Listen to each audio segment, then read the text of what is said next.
Imagine you have unlimited wealth, like zero enemies, absolute political power, and an intellect capable of solving any problem on Earth. Right, the ultimate dream scenario. Yeah, you possess the resources to build a literal utopia. You'd construct a paradise, right? Well, one historical king actually achieved this exact scenario. Yeah, I really did. He had everything a human being could ever want. In his final conclusion, it was all completely, utterly pointless. Welcome to Reformed Thinking. Today we are taking a deep dive into the wisdom of Ecclesiastes chapter 7, verses 1 through 12. It is such a heavy section of scripture. It really is. You know, when we look at the world today, society constantly sells us the idea of achieving your, quote, best life now. Oh yeah, everywhere you look. It looks like a carefully curated social media feed, you know? You open an app and the pictures show perfect vacations, unbroken smiles, spotless homes. Right, and a culture that points to this illusion and basically says, there it is. That is the goal. Yeah. We're just bombarded by this relentless drive for self-actualization, where immediate gratification is treated as the highest good. Even within some highly visible church movements, you find a human-centered prosperity gospel promising health, wealth, and unbroken ease. Which is such a dangerous setup. Very dangerous. But the author of Ecclesiastes, who calls himself Qoheleth, or the preacher, shatters that entire framework. He brings us face to face with a sobering reality, which is that death dismantles every earthly utopian dream. It is a total wrecking ball to our modern sensibilities. Yeah, it really is. So our mission for you, the listener, in this deep dive is to investigate how embracing your own mortality, receiving painful correction, practicing patience, and rejecting nostalgia actually lead to substantial, lasting joy in a fleeting world. Because it is not just about being depressed. No, not at all. Instead of leaving us with nihilism, this ancient text offers the true good life, what the Hebrew calls to kavah. Yeah. Let's start by looking at the man who actually wrote these words, because his resume changes how we process his conclusions. Absolutely. The context is everything here. We are talking about Solomon, writing near the end of his life. He's not speaking from, like, theoretical observation in a university classroom. Right. He lived it. He really did. Solomon possessed unrivaled wealth, total geopolitical peace, intellectual brilliance, and absolute monarchical authority. The historical records tell us silver was as common as stones in Jerusalem during his reign. That historical context is absolutely vital for understanding the weight of his words. Think about the sheer scale of his operation. It was massive. Very massive. He had merchant fleets bringing in exotic goods from across the known world. He had a standing army, fortified cities, and the administrative genius to manage a vast kingdom without the constant threat of foreign invasion. Basically zero stress from the outside. Right. Solomon had every conceivable resource to construct an earthly paradise. If anyone could have achieved the modern world's version of the best life now, it was him. Yeah. Yet his life stands as a historical illustration of total depravity. Which we should probably define for the listener. Good point.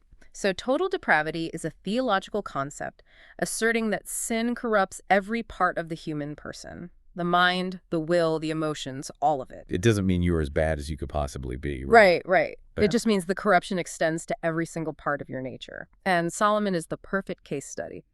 Despite his divine wisdom, despite being the one chosen to build the glorious temple of Yahweh in Jerusalem, his heart turned to gross idolatry. It is wild to think about. It is. He built high places for false gods to satisfy his foreign wives. He possessed the purest theological knowledge available on the planet at that time, yet his actions contradicted that knowledge completely. So he had all the facts, but his will was still broken. Exactly. I mean, precisely. So the wisdom we're reading in Ecclesiastes is the hard-won, repentant reflection of an old king. He had tasted everything the world had to offer: architecture, agriculture, music, philosophy, sensory pleasure. And what did he find? He found life under the sun to be Hebel. Hebel. That's such an interesting word. It is. That Hebrew word translates to a vapor, a mist, or a breath.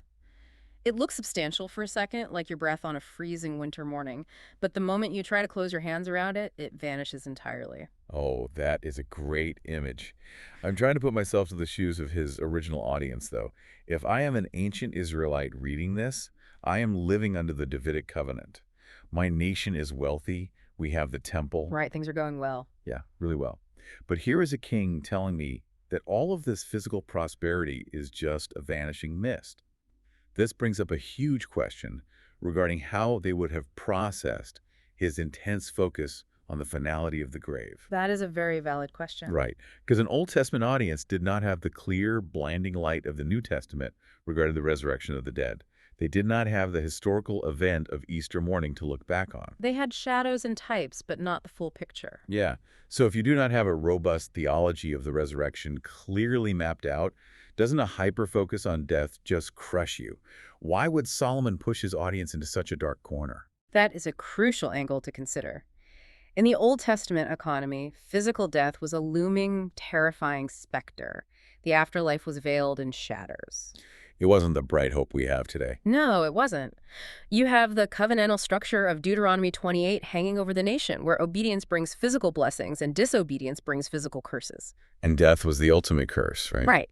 And the supreme curse of physical death stems all the way back to the fall in Genesis 3, where God declares that dust will return to dust.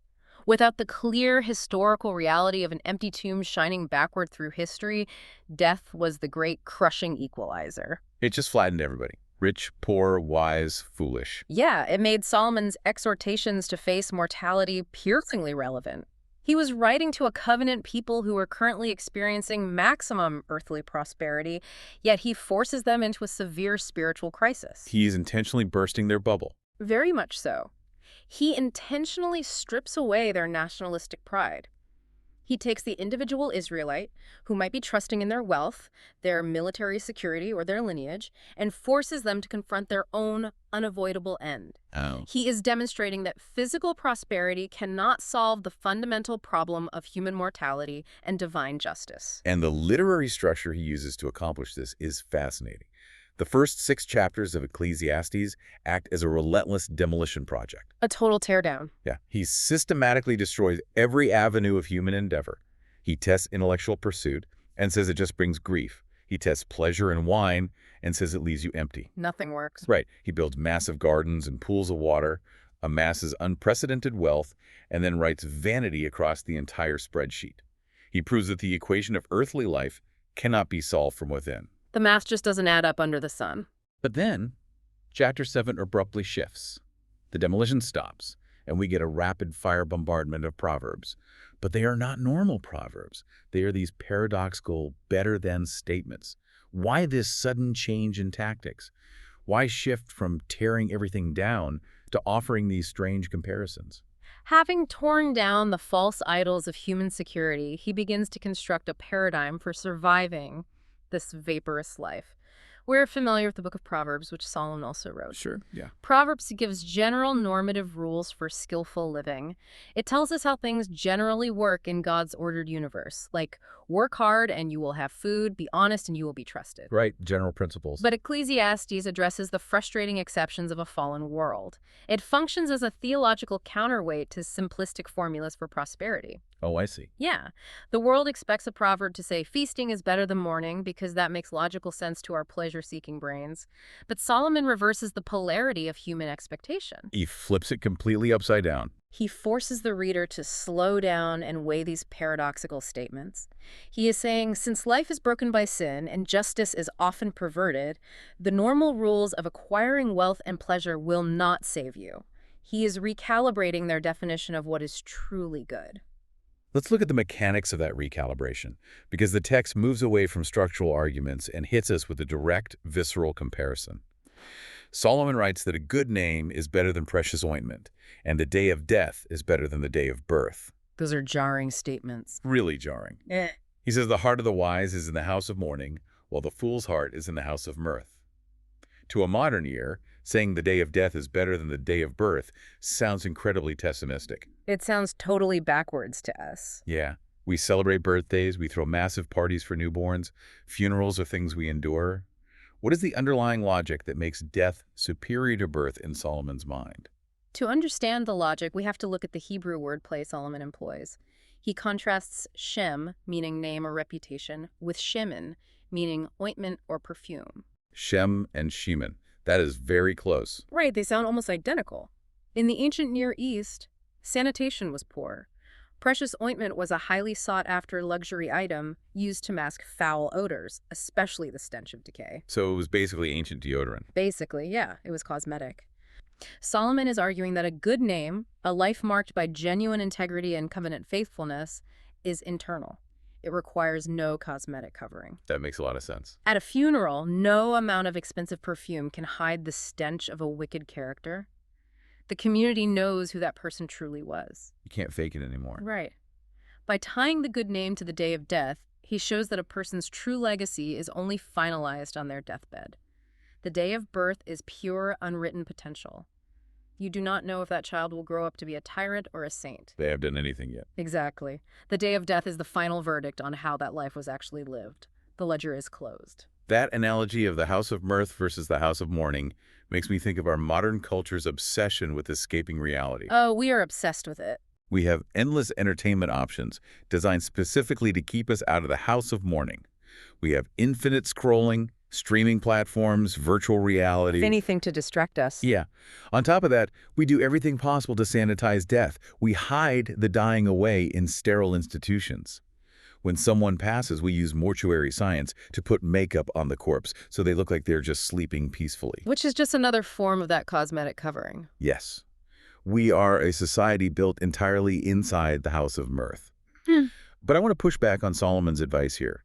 If you are listening to this on your commute right now, you might be thinking, doesn't intentionally dwelling on death just lead to a miserable, morbid depression? That is the natural fear, sure. If I spend all my time thinking about coffins and funerals, how do I avoid becoming completely paralyzed by anxiety? If we were analyzing this from a purely secular viewpoint, where the grave is the absolute end of consciousness, then yes, dwelling on it would lead straight to nihilism and despair. It would be terrifying. But we have to factor in the theology of human corruption.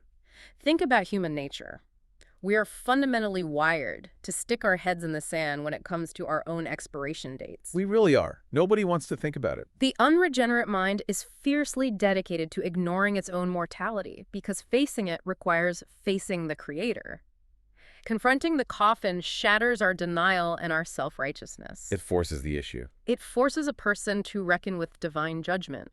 When you stand in the house of mourning, you are forced to ask, what happens next? Right. You can't ignore the question anymore. By dwelling in the house of mourning, your soul gets calibrated, it strips away pride, it produces a serious, sober joy rooted in eternal realities rather than fleeting illusions. A serious joy. I like that phrase. It is a severe mercy. It teaches us to value the breath we have today, not by frantically trying to squeeze pleasure out of it, but by using it to honor God. It is the ultimate reality check.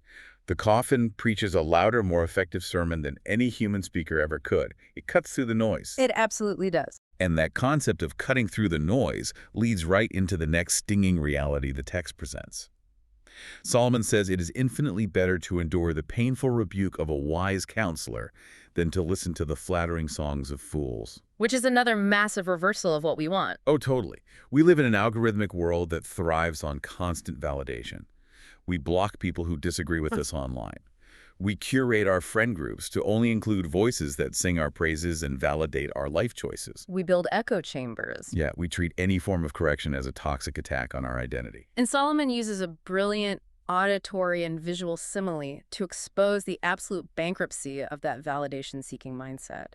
He compares the laughter and the songs of fools to the crackling of thorns under a pot. Another great image. Once again, we see masterful Hebrew wordplay between sur, meaning pot, and hasirim, meaning thorns.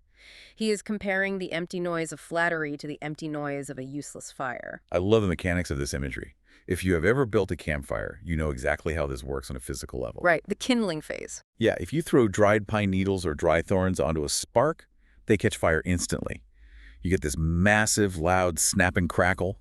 The flames shoot up high into the air. It puts on quite a show. It looks incredibly impressive for about 3 seconds, but then it vanishes. Thorns offer zero sustained thermal mass. They burn up too fast. You cannot boil a pot of water over a flash fire of thorns, and you certainly cannot cook a meal to sustain your body. It is all flash and no substance. Now, apply that mechanism to the visible church today. The application is devastating. Uh-oh. We see a lot of seeker-sensitive pragmatism that aims to entertain rather than feed the flock. These movements offer flashy, entertaining songs in the metaphorical sense. They produce a brief, noisy, emotional high. Like the crackling thorns? Exactly like the thorns. The music swells, the lights flash, people feel a rush of adrenaline, and they leave feeling validated. but it lacks the robust theological substance to actually sanctify a sinner. It doesn't cook the meal? No, it lacks the thermal mass to sustain a Christian through a tragedy. By Tuesday morning, that emotional flash fire has burned out, and the person is spiritually starving. Wow, that is a heavy diagnosis. The wise person, in contrast, actively seeks the surgical strike of truthful correction from Scripture and from godly friends. No matter how much it stings in the moment, that correction yields lasting godliness. It is the hardwood logs for the fire. Right? The wound of a faithful friend provides the slow-burning fuel necessary for long-term spiritual survival. That is a tough pill to swallow, but it makes complete sense. We need to actively ask for people to point out our blind spots, rather than just seeking applause. We have to invite that constructive pain. We need to invite people into our lives who love us enough to tell us when we are wrong.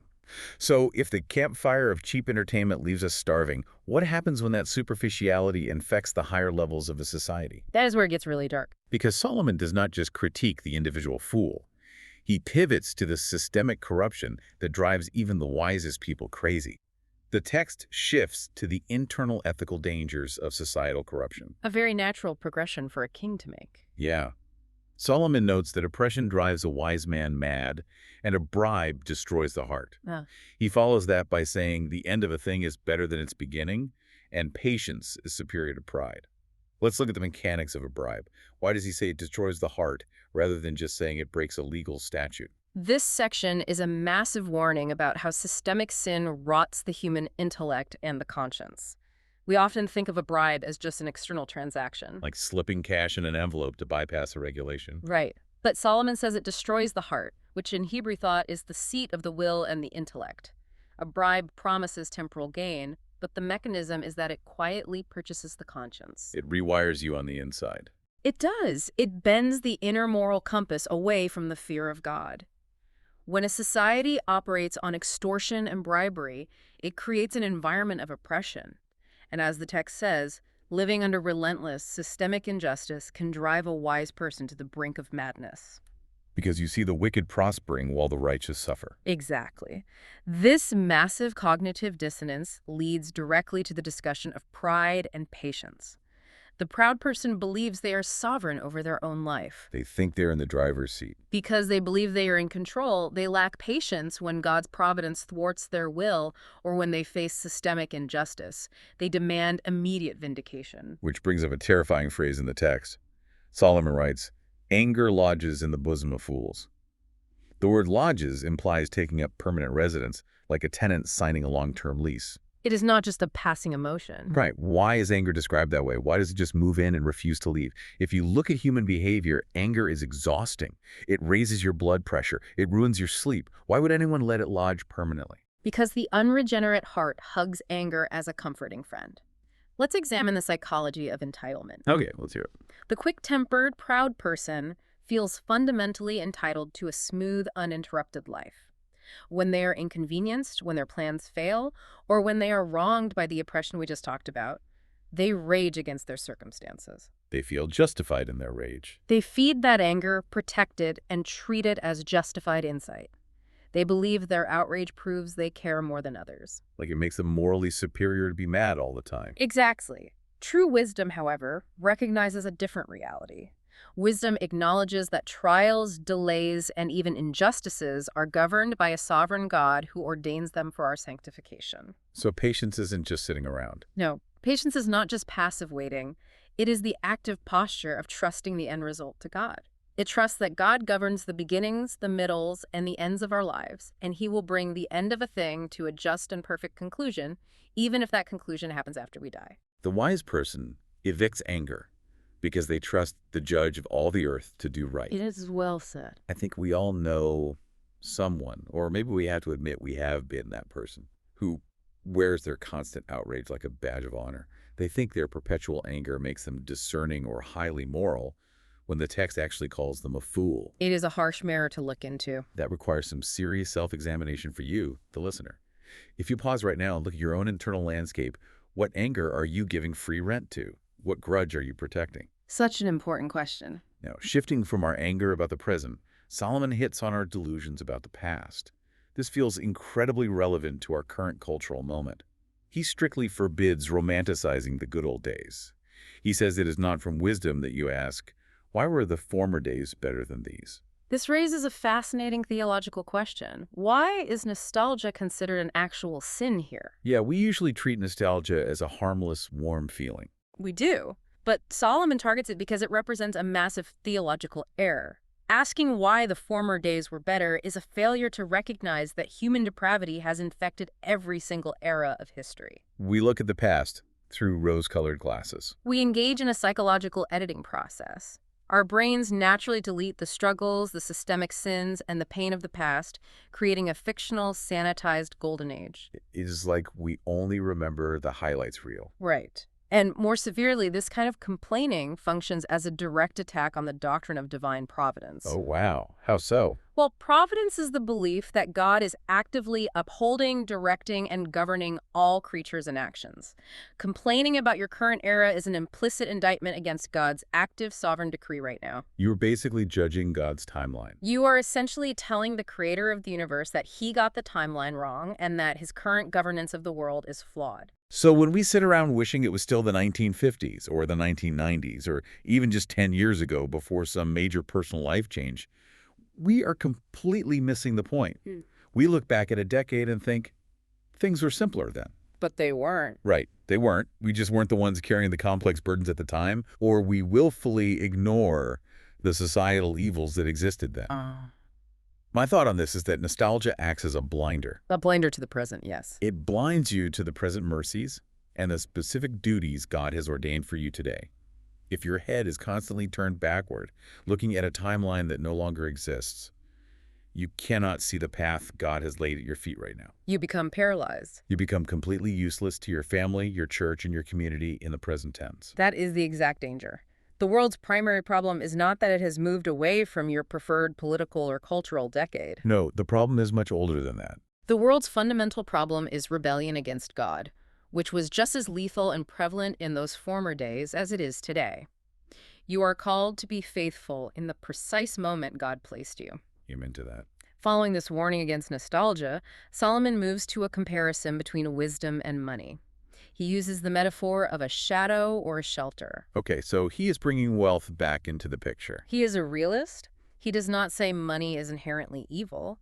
He acknowledges that money provides a temporal shadow from earthly hardships. It is a useful buffer. It shields you from the scorching heat of poverty or sudden emergencies. It is a highly useful tool. But he draws a sharp, impenetrable line regarding its ultimate value. Right, because money has severe built-in limitations.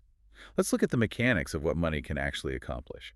Money can buy a high-end, technologically advanced mattress, but it cannot buy a peaceful night's sleep for a guilty conscience. That is a great way to frame it. It can buy the best medical care in the world, access to top-tier surgeons and cutting-edge treatments, but it cannot guarantee your health or add a single second to your lifespan beyond God's decree. It hits a hard wall. It can buy a massive house, but it cannot generate the love required to make it a home.